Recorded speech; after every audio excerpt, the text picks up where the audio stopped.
గురుగారు ఉగాది రోజున పాటించాల్సిన విధులు ఏంటి అని అంటారు? ఉగాది రోజు సనాతన ధర్మం లోపల కాలాన్ని మనకు ఇంతకుముందు శిశిర ఋతువు లోపల ఆకులన్నీ కూడా రాలే కాలము శిశిర ఋతువు. ఆ కాలము క్రమంగా మారుతున్నట్టి కాలము వసంత ఋతువుకు వచ్చే కాలమే ఉగాది. ఈ రోజుతో అన్నీ కూడా మొట్టమొదటగా ఉంటాయి.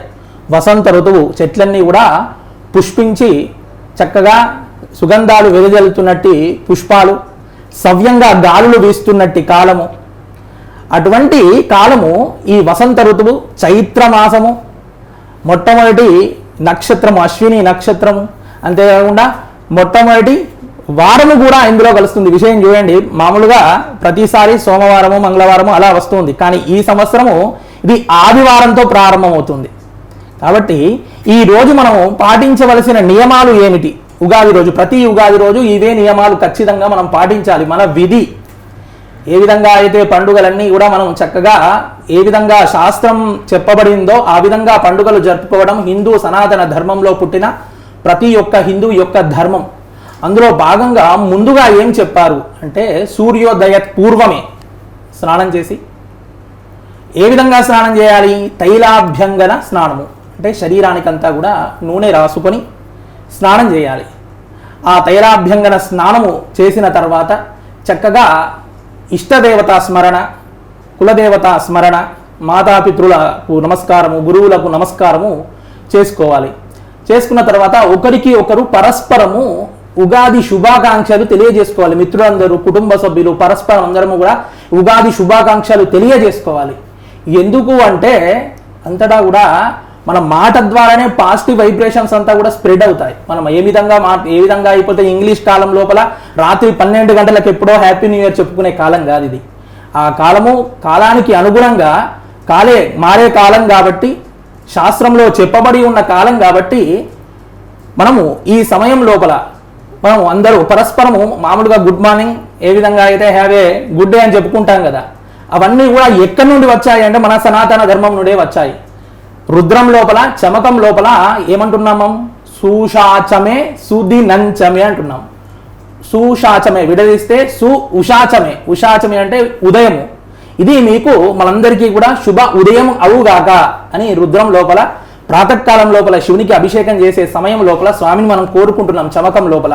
అదేవిధంగా సుదినంచమే, సుదినం అంటే హ్యావ్ ఏ గుడ్ డే అంటున్నాం కదా, అది మన దగ్గర నుంచే వెళ్ళి వాళ్ళు హ్యావ్ ఏ గుడ్ డేగా మార్చుకున్నారు.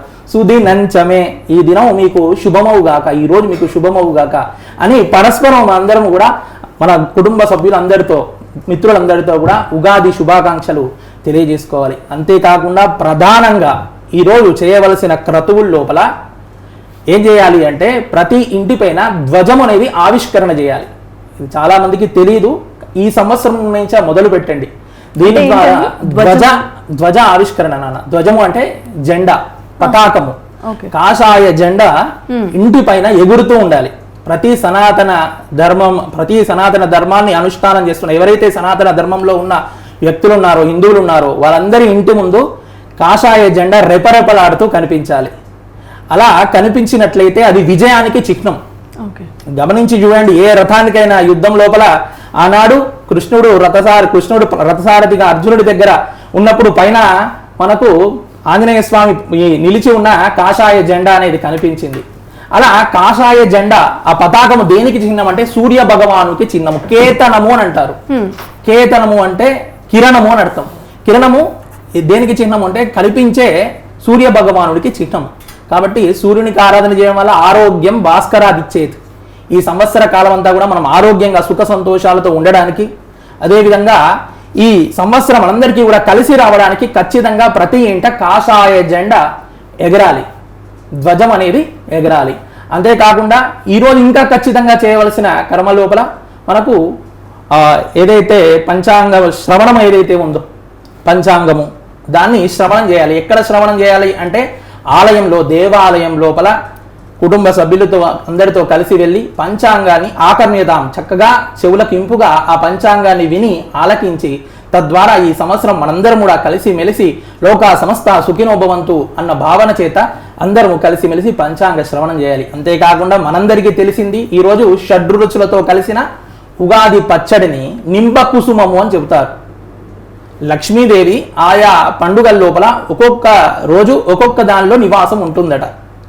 దీపావళి కాలం లోపల జలే గంగా తైలే లక్ష్మి అంటే తిల లోపల తైలము అంటే నూనె లోపల లక్ష్మీదేవి దీపావళి రోజు ఉంటే, ఈ రోజు నింబ కుసుమాల లోపల లక్ష్మీదేవి ఉంటుందట. వేప పువ్వు లోపల లక్ష్మీదేవి ఉంటుంది కాబట్టి ఈరోజు లక్ష్మీ వృద్ధి, యశస్సు అనేది వృద్ధి కావడానికి ఈరోజు మనం ఖచ్చితంగా చేయవలసిన కర్మ లోపల ఉగాది పచ్చడి సేవనం చేయాలి.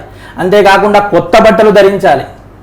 చాలామంది ఏం చేస్తుంటారంటే కొత్త బట్టలు ధరించడము ఈ చిరాకు పడుతూ ఉంటారు. బట్టలు ధరించడం, కొత్త బట్టలు ధరించడం, ఎందుకంటే ఇది వేసవి కాలం కాస్త స్వెట్ చెమట అనేది వస్తుంది కాబట్టి కొత్త బట్టలు ధరించడం కొంత చిరాకుగా కనిపిస్తుంది అనుకుంటారు. కానీ ఈ కొత్త బట్టలు ధరించడం కీర్తికి యశస్సుకు చిహ్నం. ఎవరైతే కొత్త బట్టలు ధరిస్తారో వారి దగ్గర కీర్తి యశస్సు రెండూ కూడా ఎప్పుడు కూడా ఉంటాయి. కాబట్టి ఈరోజు కొత్త బట్టలు ధరించాలి. అంతేకాకుండా ఈ రోజు నుంచి ప్రారంభం చేసినవి ఏవైతే ఉన్నాయో రిజల్యూషన్స్ అని చెప్పేసి న్యూ ఇయర్కు పెట్టుకుంటూ ఉంటారు. ఆ న్యూ ఇయర్ రోజు పెట్టుకున్న రిజల్యూషన్ మధ్యలోనే ఆగిపోతుంది. 2 రోజులు జిమ్కి వెళ్తాడు, 3వ రోజు మానేస్తాడు. కానీ ఇక్కడ ఉగాది రోజు పెట్టుకున్న రిజల్యూషన్ ఏదైతే ఉందో నిరాటంకంగా సంవత్సర కాలం కూడా కొనసాగుతూ ఉంటుంది. కాబట్టి ఈరోజు రిజల్యూషన్స్ పెట్టుకోవాలి. దాన ధర్మాది క్రతువులు చేయాలి. అంతేకాకుండా శాస్త్రంలో చెప్పబడి ఉంది ఇంకొకటి, ఈరోజు ఈ 4 నెలల కాలం అంతా కూడా వసంత ఋతువు, గ్రీష్మ ఋతువు లోపల ఎండలు విపరీతంగా ఉంటాయి. ఈ కాలం లోపల మనము దాన ధర్మాదులు చేయాలి. ఏ దానం చేయాలి? జలదానం చేయాలి. అందుకే చలివేంద్రాలు ఏర్పాటు చేయాలి. ఈ రోజు నుండే చలివేంద్రాలు ఏర్పాటు చేసుకోవాలి. తద్వారా ఉదక కుంభ దానము అంటారు. అంటే నీళ్ళతో నింపిన పాత్ర ఏదైతే ఉందో అది దానం చేసుకోవాలి. ఎవరికైతే యోగ్యత ఉందో ఋత్వికులకో, లేదంటే గుళ్ళో అయ్యగారులకో, లేదంటే ఇంకా ఎవరైతే ఆకలితో దప్పికలతో అలమటిస్తున్నారో వాళ్ళందరికీ కూడా చలివేంద్రం ఏర్పాటు. అంత శక్తి లేకపోయినట్లయితే దానిలో ఎంతో కొంత సహాయం చేయాలి. ఆ కాలంలో అక్షయ తృతీయ రోజు చేసేవాళ్ళు ఇవన్నీ కూడా. విసన కర్రలు దానం చేసేవాళ్ళు. అప్పుడంటే విసన కర్రలు దానం చేసేవారు కాబట్టి ఇప్పుడు మీకు స్తోమత ఉంటే ఏదైనా పేద కుటుంబానికో, ఏదైనా బ్రాహ్మణ పేద కుటుంబానికో చక్కని చిన్న ఫ్యాన్ కొనియండి. అటువంటి దాన ధర్మాదులు చేసుకోవడం ఈరోజు ఉగాదిగా కనిపిస్తుంది. కాబట్టి ముఖ్యంగా 5 కర్మలు ఈరోజు చేయాల్సినవి. మొట్టమొదట తైలభ్యంగన స్నానము. ఆ స్నానం చేసిన తర్వాత ఆ ఉగాది శుభాకాంక్షలు పరస్పరం అందరం కూడా చెప్పుకోవడం కూడా ఈరోజు కర్మని. ఆ తర్వాత నింబ కుసుమ భక్షణము 3వ కర్మ.